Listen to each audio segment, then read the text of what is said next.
दो यादव आपस में लड़ गए और फायदा जो है गुप्ता को हो गया, यानी लाल बाबू प्रसाद चिरैया विधानसभा सीट से चुनाव जीते। दो फैक्टर यहाँ पर काफी ज्यादा हावी है। एक AIMIM जो ओवैसी की पार्टी है उनकी तरफ से राणा रंजीत इस बार चुनावी मैदान में है, और दूसरे जो है वो जनसुराज की तरफ से डॉक्टर LV प्रसाद। महागठबंधन में सीट ये थी, इंजीनियर शशि भूषण सिंह जो वहां से विधायक है उनका नॉमिनेशन यहां से रद्द हो। नईम अहमद जो वहां का तीसरी बार चुनावी मैदान में है, उनको लेकर के कई जगह नाराजगी भी साफ तौर पर देखी गई है। तो ये जो सीट है वो शमीम अहमद और विशाल शाह के बीच कांटे की टक्कर साफ तौर पर दिख रही है। हालांकि यहां पर कांटे की टक्कर होती हुई साफ तौर पर दिख रही है, लेकिन जो वोटर्स है, जो कोर वोटर्स है, वो शालिनी मिश्रा की तरफ शिफ्ट होता हुआ दिखाई दे रहा है। नमस्कार, मैं नूर, आप देख रहे हैं स्वराज पोस्ट। कल चुनाव के नतीजे आने हैं, लेकिन इस बीच आपके मन में सवाल होगा, आप तमाम लोगों के मन में सवाल होगा कि सरकार किसकी बन रही है।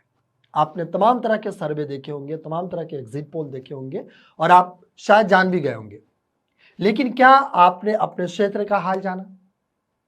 जी हां, हम इस वीडियो के माध्यम से आपको बताएंगे कि बिहार के पूर्वी चंपारण जिले का क्या कुछ हाल है, क्या सियासी हाल है, क्या चुनावी गणित है। ये एग्जिट पोल इसको नहीं कह सकते, ये जो है ये एक सर्वे जो है वो पिछले चुनाव को लेकर के, और अभी जो स्वराज पोस्ट के रिपोर्टर गए वहां पर, हमने भी जाकर वहां पे विजिट किया, लोगों से बातचीत की, पुराने सर्वे और लोगों का मूड जानने के बाद हमने ये पूरा निष्कर्ष निकाला है, इसको एग्जिट पोल को निकाला है। तो हम बता रहे हैं कि पूर्वी चंपारण जिले के 12 विधानसभा जो सीट है उसका क्या हाल है, झुकाव किसकी ओर है, क्या कुछ है। चलिए शुरू करते हैं एक एक करके। आपको सबसे पहले बताते हैं कि पूर्वी चंपारण जिले में 12 विधानसभा सीट है, और ये जो है मोतिहारी में 6 लोकसभा में, यहाँ 3 भागों में बांटा गया है।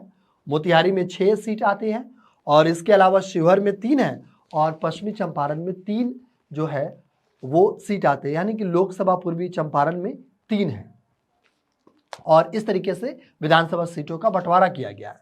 सबसे पहले बात करते हैं पिपरा विधानसभा सीट की। अब आपको बताते हैं कि पिपरा विधानसभा सीट में क्या माहौल है, रुझान क्या कुछ है, ये आपको हम बता रहे हैं।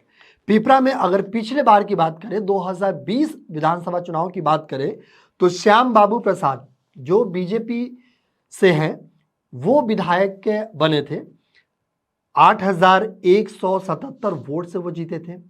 दूसरे नंबर पर थे राजमंगल प्रसाद CPI के, जो इस बार फिर से चुनावी मैदान में है। वहीं इस बार जो है इस विधानसभा में 11 कैंडिडेट हैं, और राजमंगल प्रसाद जो पिछली बार CPI की तरफ से उम्मीदवार थे, इस बार फिर से CPIM की तरफ से उम्मीदवार हैं, और फिर से श्याम बाबू प्रसाद यादव चुनावी मैदान में है। ये विधायक है, सिटिंग विधायक है, और इस बार चुनावी मैदान में है। तो गुणागणित यही कह रहा है कि इस बार इस विधानसभा सीट पर काफी दिलचस्प टक्कर देखने को मिलेगा, लेकिन अगर पूरे लबो लुबाब कहें तो इस बार फिर से ये सीट जो है बीजेपी के खाते में जाती हुई साफ तौर पर दिख रही है, यानी कि श्याम बाबू प्रसाद फिर से यहां से विधायक बनते दिख रहे हैं। अब बात करते हैं चिरैया विधानसभा सीट की। इनके प्रतिद्वंदी, यानी कि इनको टक्कर दे रहे थे 2020 में अच्छेलाल यादव जो RJD से उम्मीदवार थे। उनको कुल जो 2020 में जो वोट मिले थे 46,030 वोट मिले थे, यानी कि चुनावी जो हार जीत का आप देखेंगे तो 16,874 पर चुनावी जो मार्जिन था जीत हाथ का, ये रहा। अगर इस बार की अगर बात करें तो इस बार जो है वो यहां से 6 कैंडिडेट चुनावी मैदान में है, लेकिन एक बार यहां पर थोड़ी चीजें हम आपको जोड़ देंगे कि लक्ष्मी नारायण यादव पिछली बार भी मैदान में थे और RJD से बागी हो गए थे, और बगावत करके ये निर्दलीय चुनाव लड़े थे, और 16,395 करीब वोट लेकर आए थे। लेकिन इस बार ये पूरी तरीके से खेल बदल गया है। इस बार जो चिरैया विधानसभा में है 6 कैंडिडेट हैं, और जो लड़ाई है वो काफी दिलचस्प है। अब थोड़ी सी चीजें आप समझिए कि लाल बाबू प्रसाद गुप्ता जो यहां से विधायक है, इस बार फिर से बीजेपी ने भरोसा दिए जताया है और इस बार चुनावी मैदान में है। लेकिन अब खेल देखिए कि अच्छेलाल प्रसाद यादव जो पिछली बार आरजेडी की टिकट से चुनाव लड़े थे, इस बार वो बागी हो गए हैं और टिकट जो है वो लक्ष्मी नारायण यादव को मिला है। तो ये निर्दलीय चुनाव लड़ गए हैं। अब देखिए निर्दलीय चुनाव ये जो लड़े हैं, तो जो जिस तरीके से लक्ष्मी नारायण यादव ने वोट काटा था और जिस तरीके से वो चुनाव जीत गए थे, ठीक इसी प्रकार से चिरैया विधानसभा में वो वोट काट रहे हैं और इनका फायदा सीधे और सीधे बीजेपी को हो रही है।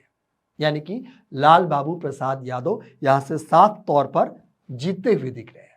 दो यादव आपस में लड़ गए और फायदा जो है गुप्ता को हो गया, यानी लाल बाबू प्रसाद चिरैया विधानसभा सीट से चुनाव जीत रहे। अब बात करते हैं ढाका विधानसभा की। ढाका विधानसभा खूब चर्चा में रहा है, इस बार विधानसभा चुनाव में खूब चर्चा में रहा है। या ये सीट जो है प्रेजेंट में बीजेपी के खाते में है। पवन जायसवाल यहां से विधायक बने हैं। 2020 के अगर आंकड़ों पे गौर करें तो पवन जायसवाल बीजेपी से उम्मीदवार थे। उस समय उनको 99,792 वोट मिले थे और दूसरे नंबर पर आरजेडी के कैंडिडेट फैसल रहमान थे, जिनको 89,000 समथिंग वोट मिले थे। यानी कि जो जीत हार का आंकड़ा था वो 10,114 था। वही अगर इस बार की अगर बात करें तो 10 कैंडिडेट चुनावी मैदान में हैं और इस बार के जो कैंडिडेट हैं बीजेपी की तरफ से पवन जायसवाल यानी जो सिटिंग विधायक है वो फिर से चुनावी मैदान में है। आरजेडी की तरफ से फैसल रहमान चुनावी मैदान में है और दो फैक्टर यहां पर काफी ज्यादा हावी हैं। एक AIMIM जो ओवैसी की पार्टी है उनकी तरफ से राणा रंजीत इस बार चुनावी मैदान में है और दूसरे जो है वो जनसुराज की तरफ से डॉक्टर LV प्रसाद। तो चूंकि राणा रंजीत फैसल रहमान अगर वो वोट काटते हैं तो फैसल रहमान को सीधे सीधे नुकसान होता दिख रहा है। तो ये सीट कहीं ना कहीं पवन जायसवाल यानी कि बीजेपी के खाते में साफ तौर पर जाती हुई दिखाई दे रही है। लेकिन कुछ चीजें यहां पर वोटिंग पैटर्न अगर यहां पे हम समझेंगे तो बहुत हद तक सही नहीं है। लोग कैंडिडेट को देखकर वोट करते हैं, कैंडिडेट काफी ज्यादा यहां पर हावी है। क्योंकि अगर ढाका विधानसभा की अगर बात करें तो 30 से 35% जो है मुस्लिम आबादी का क्षेत्र है। तो जाहिर से बात है कि अगर ओवैसी की पार्टी यहां से अगर चुनाव लड़ रही है और फैसल रहमान भी है, तो ये जो है कहीं ना कहीं ये नुकसान जो हो रहा है वो फैसल रहमान को हो रहा है सर्वे के हिसाब से। यानी कि जो हमने देखा, जो बातचीत की, उस हिसाब से ये सीट जो है बीजेपी के खाते में साफ तौर पर जाता हुआ दिखाई दे रहा है। अब बात करते हैं रक्सौल विधानसभा सीट की। रक्सौल विधानसभा में अगर पिछले बार 2020 की अगर बात करें तो प्रमोद कुमार सिन्हा जो बीजेपी की तरफ से थे 80,000 के आसपास वोट लेकर आए थे और वो जीते थे। इसके अलावा दूसरे नंबर पर कांग्रेस के खाते में ये सीट थी और राम बाबू प्रसाद यादव 44,056 वोट लेकर आए थे। यानी कि जो जीत का मार्जिन था, जो प्रमोद कुमार सिन्हा जो जीते थे 36,923 वोट से वो जीते थे। और इस बार की अगर बात करें तो 5 कैंडिडेट चुनावी मैदान में हैं। प्रमोद कुमार सिन्हा जो सिटिंग विधायक है बीजेपी की तरफ से फिर से चुनावी मैदान में है। दूसरा जो है श्याम बिहारी प्रसाद जो पहले नरकटिया विधानसभा से चुनाव लड़े थे, इस बार कांग्रेस पार्टी की तरफ से वो रक्सौल विधानसभा सीट से चुनाव लड़ रहे हैं। और कपिल देव प्रसाद जनसुराज से यहां पर चुनाव लड़ रहे हैं। रक्सौल के बारे में थोड़ी चीजें हम आपको बताते हैं कि 2010, 2015 और 2020 में ये जो सीट है बीजेपी के खाते में गई। तो आप देख सकते हैं कि एक गढ़ भी है और श्याम जो है बिहारी प्रसाद जो कांग्रेस की तरफ से है, पिछली बार नरकटिया विधानसभा सीट से चुनाव लड़े थे और इस बार यहां से आ गए।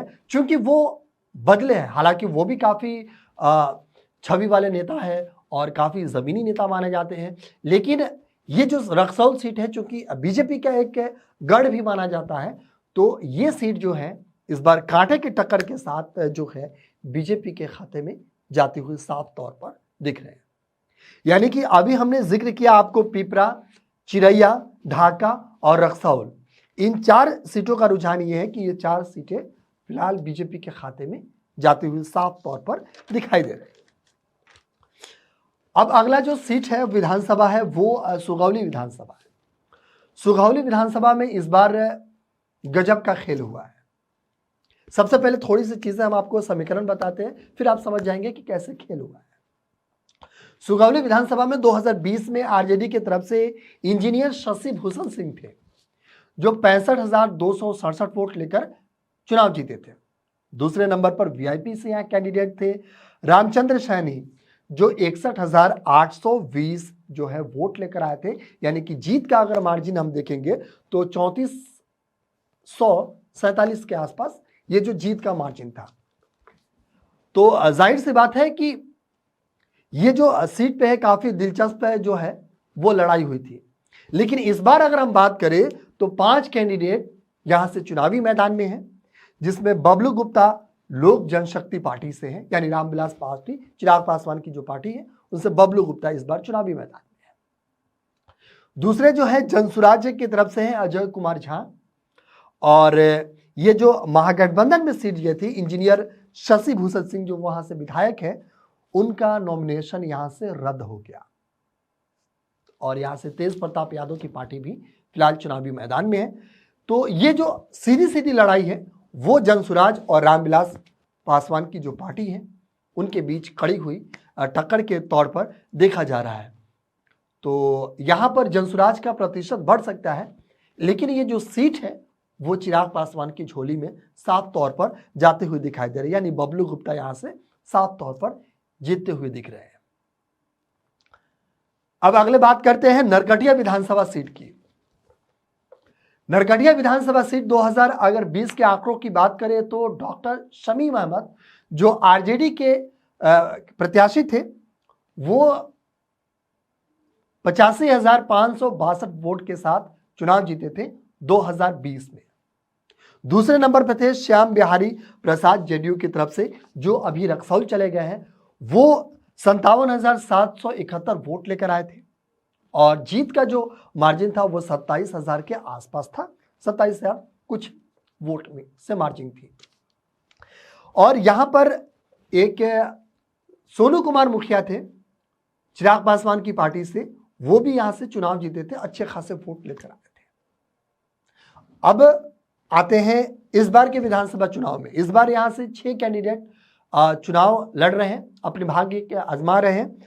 और शमीम अहमद जो आरजेडी से वहां पर विधायक है, 2 टर्म के विधायक है, इस बार तीसरी बार वो चुनावी मैदान में है। और ये जो सीट है वो जेडीयू के खाते में गई है। विशाल कुमार शाह वहां से चुनावी मैदान में है। और तीसरे जो है जनसुराज की तरफ से यहां पर लाल बाबू प्रसाद है, बाकी निर्दलीय है, बाकी छोटी पार्टियां हैं। तो यहां पर अगर बात करेंगे तो सोनू कुमार मुखिया जो पिछली बार चिराग की पार्टी से थे, इस बार वो चुनाव नहीं लड़ रहे हैं। जो वोट लेकर आए थे उनका पूरा समर्थन जो है जेडीयू के जो प्रत्याशी है विशाल शाह, उनको चला गया है। तो उनका वोट जो है उधर शिफ्ट हो गया। हालांकि शमीम अहमद जो वहां के तीसरी बार चुनावी मैदान में है, उनको लेकर के कई जगह नाराजगी भी साफ तौर पर देखी गई है। तो ये जो सीट है वो शमीम अहमद और विशाल शाह के बीच कांटे की टक्कर साफ तौर पर दिख रही है। लेकिन अभी कहना बहुत मुश्किल है कि डॉक्टर शमीम यहां से जीत पाएंगे कि नहीं जीत पाएंगे। लेकिन अगर जीतते भी हैं तो बहुत कम मार्जिन से 4,000 5,000 के रेंज में ही जीतेंगे, नहीं तो ये सीट सीधे सीधे जेडीयू की तरफ से चली जाएगी। लेकिन हमने जितना देखा महसूस किया उस हिसाब से, चूंकि 2 बार के विधायक रह चुके हैं और तीसरी बार वो मैदान में है, तो ये सीट शायद शमीम निकाल ले। यानी कि ये सीट आरजेडी के खाते में जाती हुई साफ तौर पर दिख रही है। हालांकि कांटे की टक्कर है यहां पे नरकटिया विधानसभा में। अब बात करते हैं हरसिद्धि विधानसभा सीट की।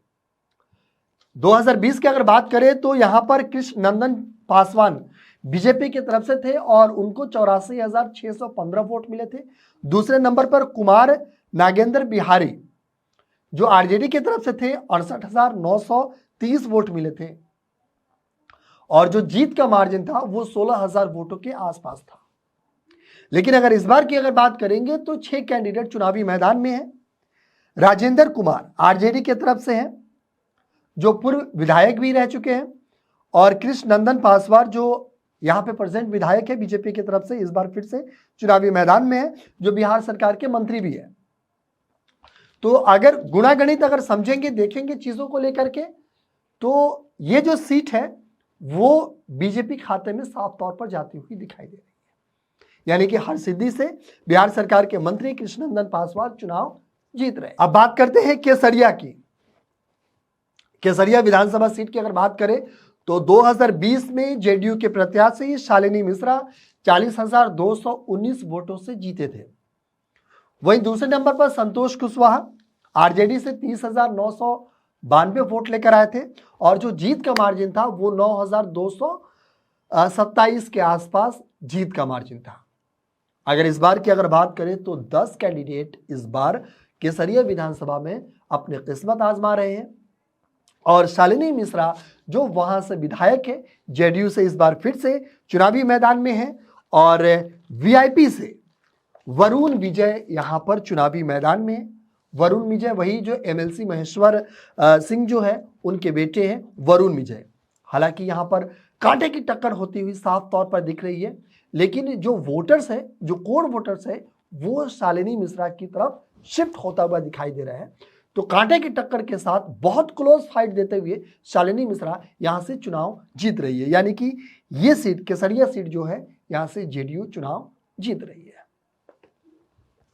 अब अगला बात करते हैं मधुबन विधानसभा सीट की। मधुबन विधानसभा सीट में अगर 2020 की अगर बात करें तो राणा रणधीर जो बीजेपी की तरफ से प्रत्याशी थे 73,170 के आसपास वोट लेकर आए थे, और वो राणा रणधीर विधायक बने थे। दूसरे नंबर पर मदन प्रसाद थे, आरजेडी की तरफ से थे। 2020 की हम बात कर रहे हैं, 67,301 वोट लेकर आए थे, और इस तरीके से राणा रणधीर 5,878 वोट से चुनाव जीते थे। राणा रणजीत ढाका से चुनाव लड़ रहे हैं, इन्हीं के भाई है, ओवैसी की पार्टी से चुनाव लड़ रहे हैं ढाका से। हम यहां पे बात कर रहे हैं मधुबन की। लेकिन इस बार जो है 8 कैंडिडेट चुनावी मैदान में है, और इस बार फिर से राणा रणधीर बीजेपी की तरफ से प्रत्याशी बनाए गए हैं, सिटिंग विधायक है यहां से, और दूसरे नंबर पर आरजेडी की तरफ से संध्या रानी को टिकट दिया गया है। आपने एक वीडियो सोशल मीडिया पर खूब जोर शोर से वायरल होते देखा होगा, मदन शाह का टिकट बंटवारे में जिस तरीके से वो रो रहे थे, यहीं से उनका टिकट कटा था, और ये जो सीट जो है संध्या रानी को टिकट दिया गया था। लेकिन यहां भी कड़ी टक्कर है, और कड़ी टक्कर के साथ साफ तौर पर जो है बीजेपी खाते में राणा रणधीर यहां से विधायक बनते दिख रहे हैं। अब बात करते हैं मोतिहारी सीट की। अगर 2020 की अगर बात करें तो प्रमोद कुमार बीजेपी की तरफ से प्रत्याशी बनाए गए थे, 92,733 वोट लेकर आए थे। दूसरे नंबर पर आरजेडी की तरफ से ओम प्रकाश चौधरी थे, जो 78,000 वोट लेकर आए थे। यानी कि जो जीत का मार्जिन था वह करीब 14,600 के आसपास था। वहीं अगर इस बार की अगर बात करें तो 9 कैंडिडेट जो है चुनावी मैदान में है।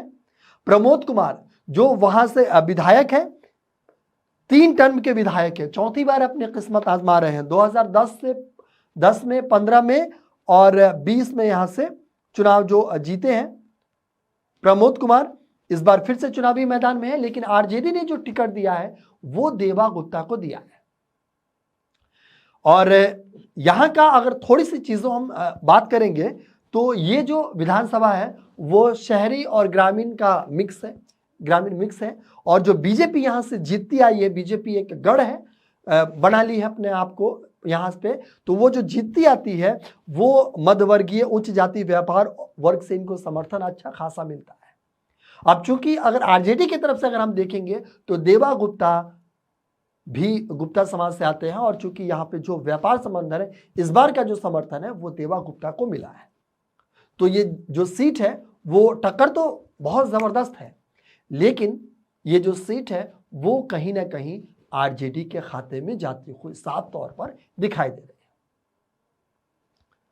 अब बात करते हैं कल्याणपुर विधानसभा सीट की। अगर बात करते हैं तो कल्याणपुर में 2020 की अगर बात करें तो मनोज कुमार यादव जो आरजेडी से चुनाव लड़े थे वो 72,000 के आसपास वोट लेकर आए थे और चुनाव जीते थे। दूसरे नंबर पर सचिंदर प्रसाद सिंह थे जो बीजेपी की तरफ से थे, वो 71,600 समथिंग वोट लेकर आए थे। देखिए 72,000 71,000 बहुत क्लोज फाइट हुआ था उस समय, यानी कि सिर्फ और जो चुनावी जो जीत हार का आंकड़ा था वो 1192-93 के आसपास था। और इस बार की अगर बात करें तो 11 कैंडिडेट चुनावी मैदान में है।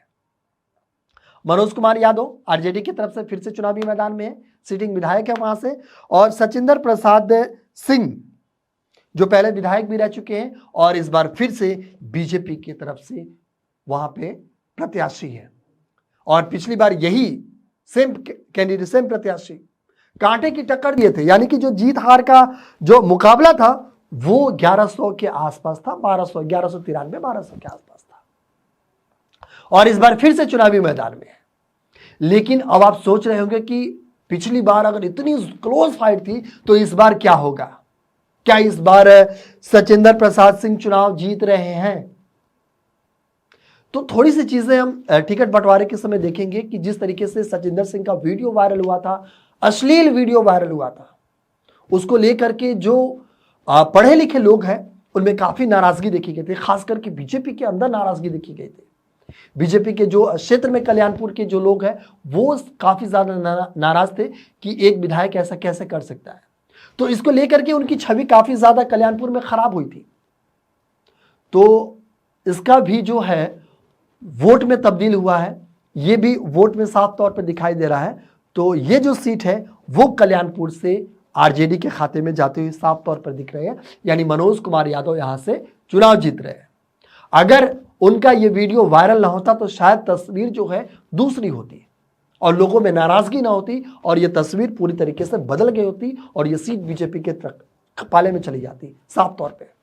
लेकिन कांटे की टक्कर है और कांटे की टक्कर देते हुए ये जो सीट है वो मनोज कुमार यादव जो आरजेडी की तरफ से फिलहाल विधायक है वो इस बार फिर से चुनावी जीत रहे हैं। अगला जो है और आखिरी विधानसभा है गोविंदगंज। गोविंदगंज अगर 2020 की अगर बात करें तो सुनील मणि तिवारी जो बीजेपी से यहां पर चुनाव जीते थे उनको 65,716 वोट मिले थे। और दूसरे नंबर पर ब्रजेश कुमार जो कांग्रेस की तरफ से प्रत्याशी बनाए गए थे 37,936 वोट इनको मिले थे। और जो है टोटल जो हार जीत का आंकड़ा था, मार्जिन था, वो 27,780 वोट का था। इस बार अगर बात करें तो इस बार 8 कैंडिडेट चुनावी मैदान में हैं और इस बार गजब हो गया, यानी कि बीजेपी के खाते में ये सीट नहीं गई है, इस बार चिराग पासवान के खाते में ये सीट गई है गोविंदगंज।